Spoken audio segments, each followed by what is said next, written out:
বাদলি মাথা তাও যে বাঁকা সিথা মেদিনীপুরে রায়না চিরন বাঁকুড়ার ওই ফিতা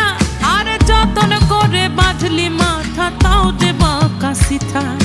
পেছ পাড়িয়া রাজগো